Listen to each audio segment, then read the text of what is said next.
Hey guys, welcome back to my channel. Today I'm going to be reviewing Jacob Airey's book, The Seven Royals, All Good Things. I'm very excited to have finally finished it.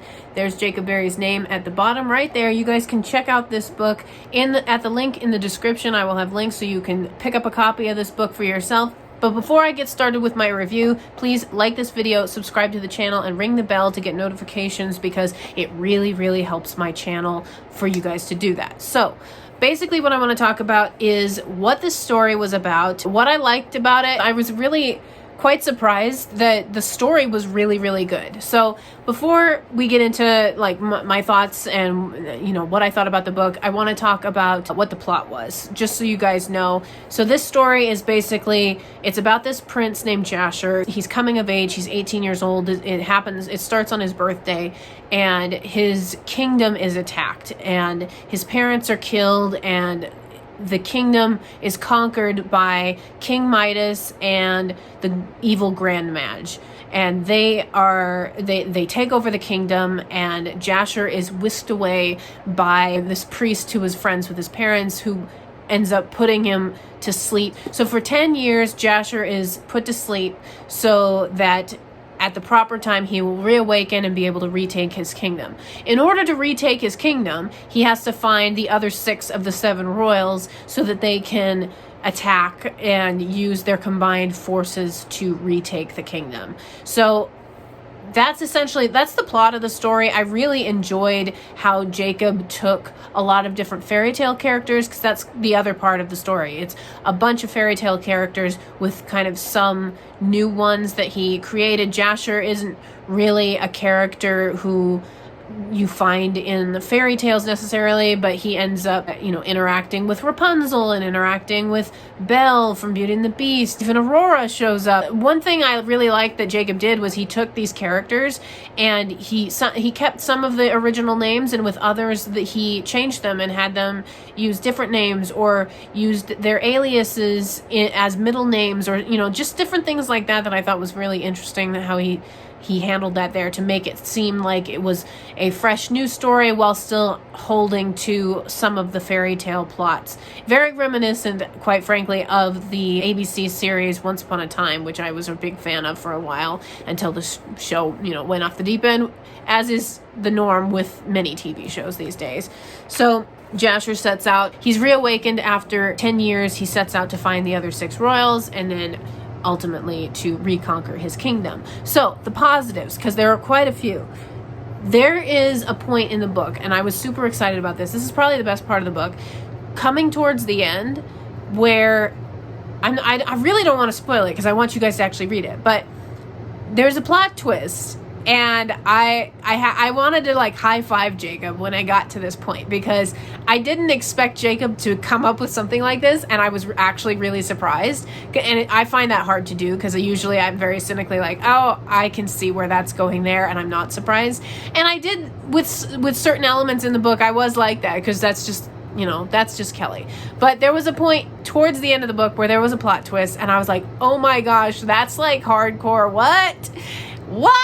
Anyway, so I have to commend Jacob for that. I wanted to high five him, slap him on the back, whatever. That was a great plot twist, Jacob. So definitely read the whole book, because you will be surprised towards the end when you find out what that we're just changing things up. Anyway, that was great. My second point that I really liked was the characters of Belle and Talia.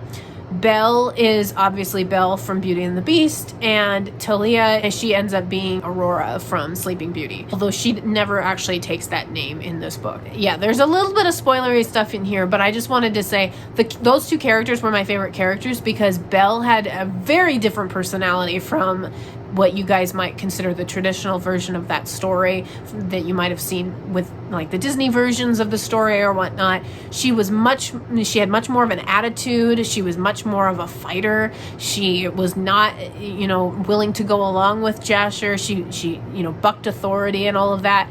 And so I really identified with Belle. Belle, first of all, is my favorite Disney character of all time. And so I automatically was like, oh, I'm going to be interested in this character. And then on top of that, Jacob just took it and had such a new and fresh take on her that was even different from the Once Upon a Time series, which I think Jacob was largely inspired by for a lot of this stuff. It was even it was a different take even from that. So I really enjoyed Belle's take, or Jacob's take on Belle's personality in the story, and then her interaction with Talia, who is kind of like the little sister character and the complete opposite of Belle's personality, who's like fun loving, loves kids, is into like the magical spells and all of that, and just kind of a much more lighthearted character. Those two just clashed, and I loved it. I loved every minute. I loved their interaction. I loved that the fact that they fought, because I identify with Belle's character,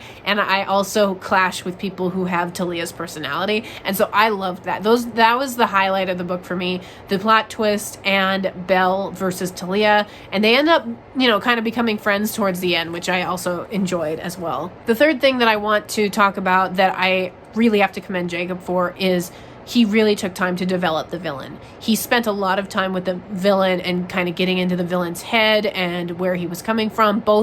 There's actually two villains, as I mentioned before, King Midas and the Grand Mage, and he really actually took the time to get down deep with them, but not necessarily make you sympathize with the evil things that they were doing, but to sympathize with perhaps some of the backstory and where the characters were coming from, which I thought it's a very, very difficult thing to do. And unfortunately, I see in a lot of movies and in a lot of books and a lot of TV shows that people would rather just develop the hero and just have kind of a cookie cutter villain that no one cares about. And Jacob actually took the time to develop his villains and to give them motivations and give them reasons why they were doing the things that they were doing.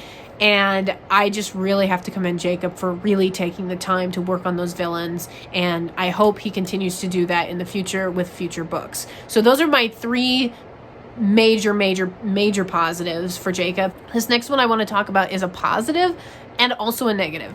I'm not really sure where I stand on it, because there's like things that I liked about it and things that I didn't. So this is a stylistic thing that Jacob did, and I'm curious. I would be curious to know why Jacob did it, but his chapters are incredibly short.